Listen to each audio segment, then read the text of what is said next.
America, we stand for freedom.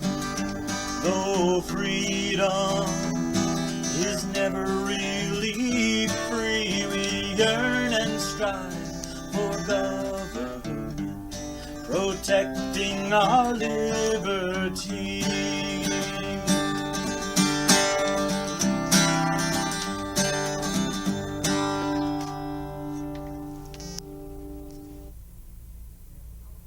Good evening and welcome to Your Right to Know by the Fitchburg Republican City Committee. My name is Mary Lotze and I will be your host for this evening's show.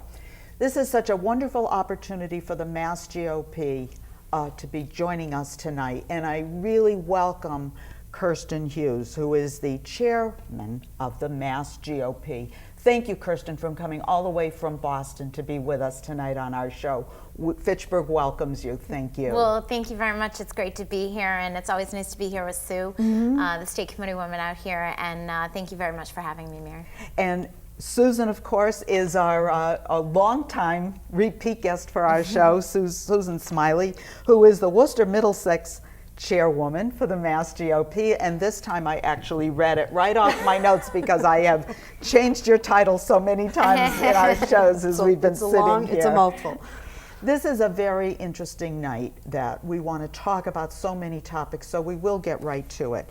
But what we really want to kind of focus on, since I have such esteemed women on our panel tonight, was women as the key factor to growing the GOP, not only in Massachusetts, but certainly nationwide. We hear the war on women and some other things, so we really want to delve into that as well as other topics. Why don't I start by talking about our own local election, or our own statewide election last November. Charlie Baker's win in November was phenomenal for we in the GOP, and certainly equally phenomenal for Massachusetts as a whole, because he's brought such leadership and strength to the position. But how important and critical was the woman's vote for getting Charlie Baker elected? Well, that's absolutely true. I mean, Charlie's election was historic, really, for us, and also very important for our work with women and what we've been doing as a party to really engage women to vote for our candidates, and also to become active within the party and active for candidates. Certainly, Karen Polito on the ticket gave a real boost to women and gave a really good entree for folks to get to know Charlie, maybe women who would not necessarily be open to voting for a Republican candidate. But Governor Baker is also incredibly supportive of women's issues, as well as when he was as a governor, and also when he was in business at Harvard Pilgrim and so on. So I think that women played a significant role, only because women make up such a large part of the vote these days. Right. Over 50% of voters in elections are women, and the GOP has maybe traditionally not done a great job of reaching out to those women, but I think we've showed that we've made significant progress in that, and also in 2014 it really paid off. It did, and I know out here in Fitchburg, not only did we see Lieutenant Governor Karen Polito a lot in our north central Massachusetts area, but another big piece of the Charlie Baker, Karen Polito campaign was Lauren Baker. Lauren was a wonderful representative of women, of the campaign, of working women, and how important it was to inspire women to get out and vote and really participate in government. Do you think that will also be part and parcel of the strategy used coming in 2016 to get women activated and out to the polls? I do, because if you look at GOP candidates, one of the things that we talk about is fiscal responsibility, and women control so much of the purse strings in households. Exactly. They make the financial decisions, they make the schooling decisions, they make decisions. Healthcare. Yep, and healthcare. So women are the driving forces behind those decisions in families. Not only that, I think women really have taken a leadership role in politics, and specifically within the national GOP. You look at the Women's Caucus in the Senate and in the House, and it has grown by leaps and bounds over these past couple of years. So. And I think I'd like to interject and say that, Please. Lauren, what a dynamic woman, first of all. Yes. She's just a lovely, lovely woman, and intelligent, really, I think, in touch with, as Kirsten mentioned, what is important to women. I think Karen Polito also represents that. They're both engaged, hardworking women. I had an event at my home for which both of them, I was blessed to have both of them in attendance. I had a house full of women from all different backgrounds, Republicans, Democrats, Libertarians, unenrolled.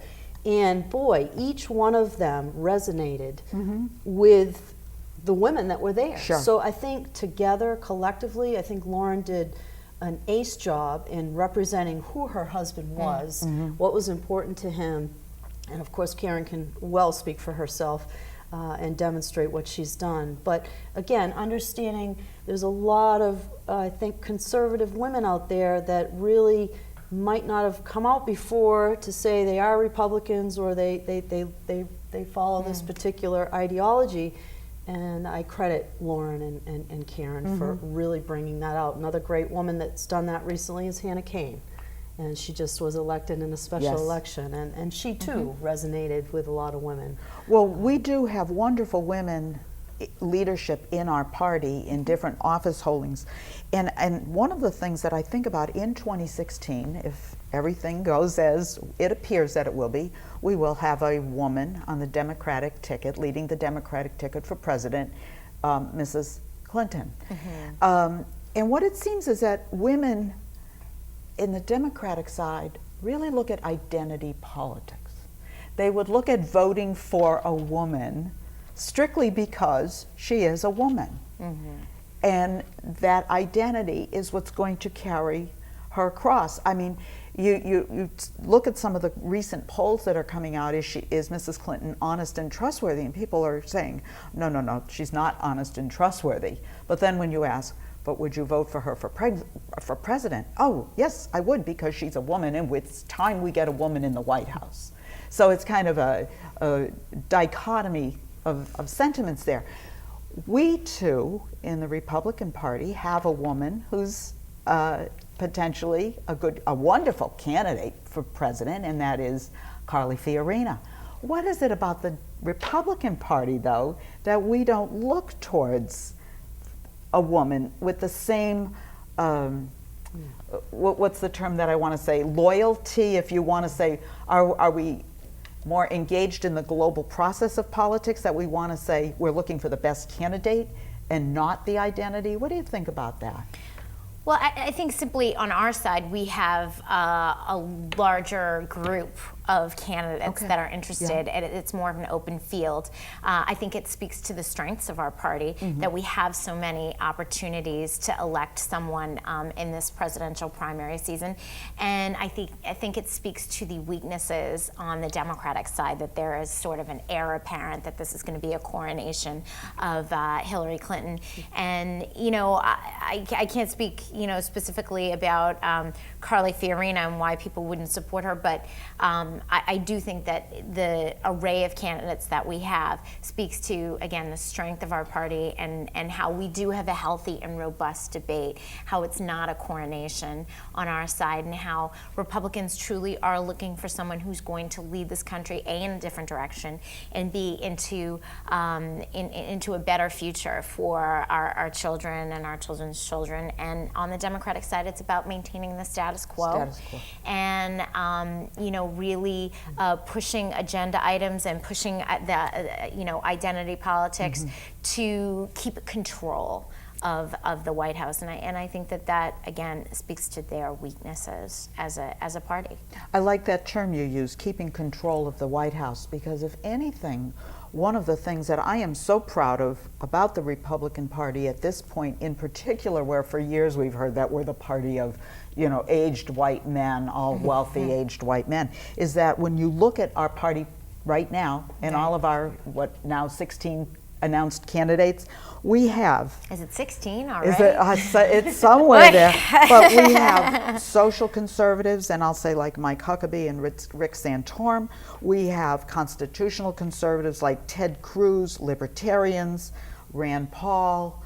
We have such a diverse Marco Rubio. We have Carly Fiorina.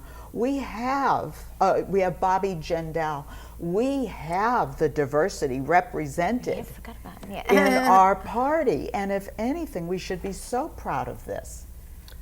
I think, I want to know that women are looking at things from a lot more intelligent standpoint, yes. and I think you're right, Kirsten. I think there is that, protocol kind of standardization that you referenced as well, Mary. She's a woman, so we're going to vote for her. But I think the majority of the women that I'm speaking with, not only here but in different places, is that they really want to make an intelligent decision, and they want to know what the candidates represent. And I hope that come November, or even in the primary, that those women are going to go to the polls and know that their voices and their decisions behind their vote are worthy, and it's going to make a difference. So I think I see a little bit of evolution there happening, and it's refreshing. And that's for a me. good thing. It's refreshing, Because indeed. one of the things that's always troubling is getting people to the polls. Yes.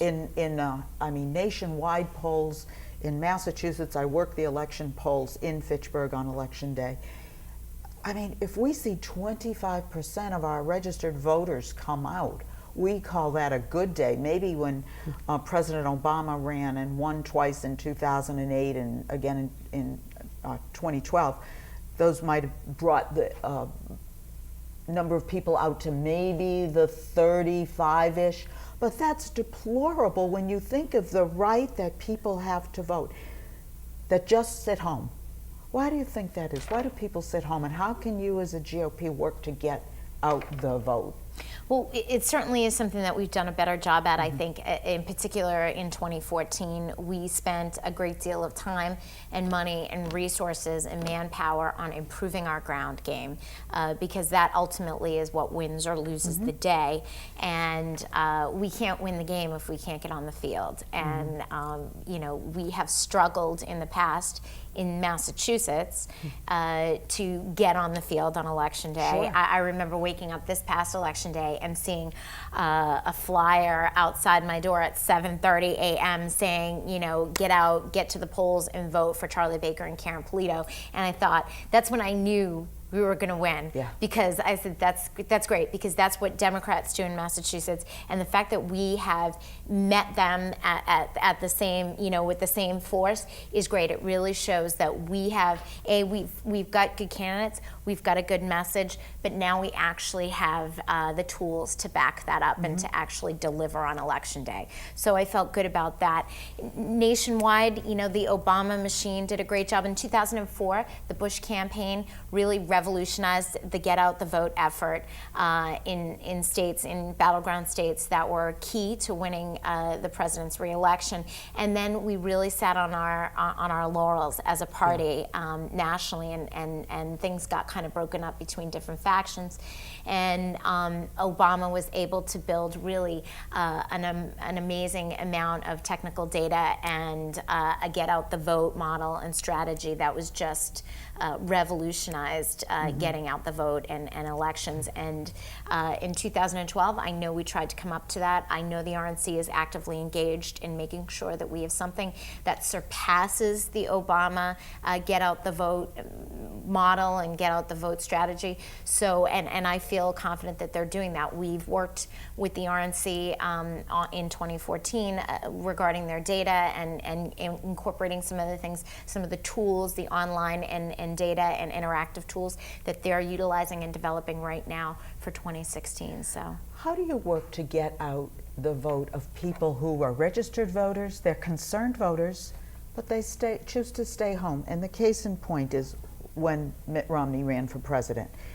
There was a large group of Republicans and unenrolled conservatives who chose not to vote in the presidential election because they felt that Mitt Romney wasn't conservative enough. Mitt Romney didn't exemplify all of the criteria that they were looking for. And there's numbers and statistics that prove that had those people, somewhere in the vicinity of 4 to 6 million people, actually, had they come out to vote, would have changed the course of the election, would have changed the results in the election. How do you get those people to vote who just don't want to come out because they are so hard and fast to an ideology? Well, I don't know that I agree with the fact that if those people had come out, the election would have been different. However, I do think that, and I can only look in 2012 to the campaign I worked directly on, which was Senator Brown's campaign, and he won 90+% of Republicans that showed up to vote. So, I sort of disagree a little bit with the premise that people stayed home, because you're never going to agree 100% of the time with someone on everything, and I don't think that the majority of folks sit home because they don't agree 100% of the time with a candidate. I do think you saw a change from 2012 to 2014 because we were able to elect a Republican in Massachusetts. We were able to sort of set aside differences that we might have had with Governor Baker or Lieutenant Governor Polito to elect them, because Republicans saw it as extremely important that we got somebody in there who was able to make sure that this state was on the right track fiscally and restructure our state to make sure that government's working for the people, not for special interests. So I think that people set aside their smaller differences on some issues. Do you feel the same way, Sue? I do, and I think a lot of it is attributed to our enhanced ground game. Yeah. And I think the people that lived through the 2008, 2010, 2012 election cycle, we were listening, we were paying attention to what we could do better. We reviewed lessons learned, we wanted to do better, and I think people worked harder. There was a larger, wider outreach, and as you mentioned, the flyers, the investments, we saw what investments went in from MassGOP, from people, individually, corporations, of course. And they did. They wanted to change things around. And so, again, sometimes you have to lose to win better in the end, because you learn what you did wrong, you learn what you did right. And I think it's a combination of all of that. And I see, and I think we all feel the momentum going into 2016, and no doubt it's going to be another good battle, but I think the momentum's there. How do we look at attracting some minority voters to date, who frequently would go towards the Democratic Party and vote Democrat? How do we look at women? Obviously, we've talked about that, but minorities, blacks, Hispanics, Latinos, young people. How do we go out? Is it strictly through social media and getting out the ground game, or are there other strategies to start bringing in these groups? Well, we had started a while back in my chairmanship about talking about engaging urban voters. I'm a city councilor in a city, about 15 minutes south of Boston and Quincy, and we have a large minority population there, an Asian population city, and talking to urban voters and really engaging urban voters, and how do we do that? And mainly what we realized and started talking about when you start to talk about these strategies is going into these communities and listening, right? Not asking for something, but really going into these communities and finding out what is it that's important in these communities that our candidates could be talking about, could be addressing, or could be reflecting in our candidates. And so that was immensely helpful. We did several small business tours in places like Dorchester, Quincy, Gardner, cities around the Commonwealth, Holyoke, places where these urban centers are, and tried to get a sense of what is it the issues of small business owners, folks in the community, people that live in these communities. And so I think that listening is really the key and the start. And then, of course, finding out what those issues are, and then talking about Republican solutions Sure. to those problems, and certainly small businesses in urban centers, poverty, things like that. These are things that Republicans have answers to, but maybe those folks that live in those communities weren't open to the message because nobody ever went there, Yeah, or nobody right. bothered to ask them what are the things that are bothering Right. you, what are the things that are affecting you and your family, and that's tremendously important. Well, it is, and it goes to my next question actually, because as a young woman growing up in the 60s, the mantra was always, if you said to your parents, "Why do you vote Democratic?" the answer was always, "Oh, the Democrats are for the working man. The Republicans are big business, ooh." How do you start, is that the way, the strategy you just mentioned of how you start turning people around? Because I'm talking 60 years later, and that is still a true belief that people will spout out, "How could you vote Democratic? Oh, they're for the working man." I mean, you still hear it even today. Is that part of the strategy to get people to start changing from that mantra, that well-worn mantra, and into looking at the candidates as individuals? Yeah, I think so. I also think a great deal of the battle is candidate recruitment and recruiting candidates that actually do come from the community. That actually, that's not to say that folks who are CEOs of companies don't make good candidates or vice versa. I mean, that's just bunk. That's just not true, right? Sure. Just because you don't walk a mile in somebody's shoes doesn't mean you don't know what it's like, right? But I do think candidate recruitment's extremely important, and it's about recruiting candidates that reflect what those districts or what what's important and what those districts look like. And I only know from personal experience when I knocked doors in Quincy to run for city council, and some guy told me, "You're not for the working man, you're a Republican," and I said, "You're right. I only work 3 jobs." Yeah, right. I'm not for the working man. I mean, I worked 3 jobs pretty much almost my entire adult life, and I still feel like I am. Look, those are just myths that, again, as we get candidates that reflect that aspect, as we talk more about issues that are important to us and solutions that we can offer as Republicans, they'll start to dissipate, I think. And I agree. I think, again, we're evolving. It's an evolution, and those things take time, and I think people are disenfranchised with what has happened over the last 4, 7, 6 years. And I think the candidates are a big part of it. I think getting out and talking to someone, eyeball to eyeball, is so critical, and understanding what they represent and having that conversation instead of just transmit all this information. What does it really mean? Just like many of us are going through all these candidates right now for the presidential.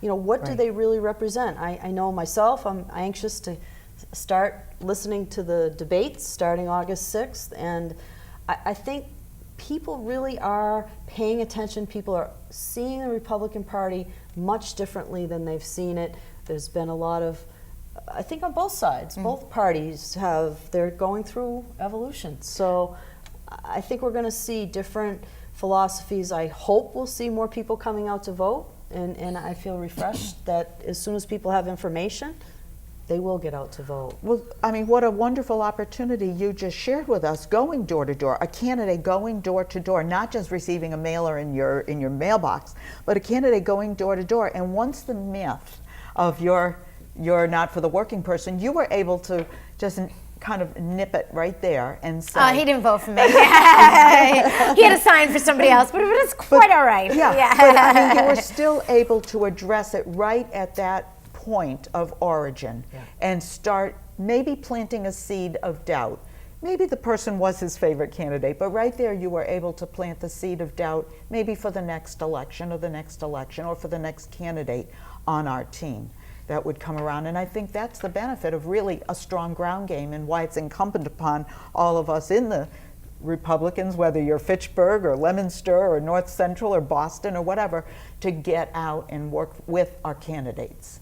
It's just human nature, right? The fear or the dislike of the unknown is there. It's present as human beings. And so if you get in somebody's living room, if you get at somebody's door and they actually open the door to you and listen to you, you have a far greater chance of actually making a difference with that person and getting their vote, or at least getting their understanding or their reception to open to listening to your ideas. Absolutely, Kirsten, and I can't have a little example in my hometown, and two gals, long-term Democrats or unenrolled, and really, oh, you're right, the Republicans are the old white-haired men, but they came to my home and they listened to the candidates, and they've come to events that we've had in the district, in the town.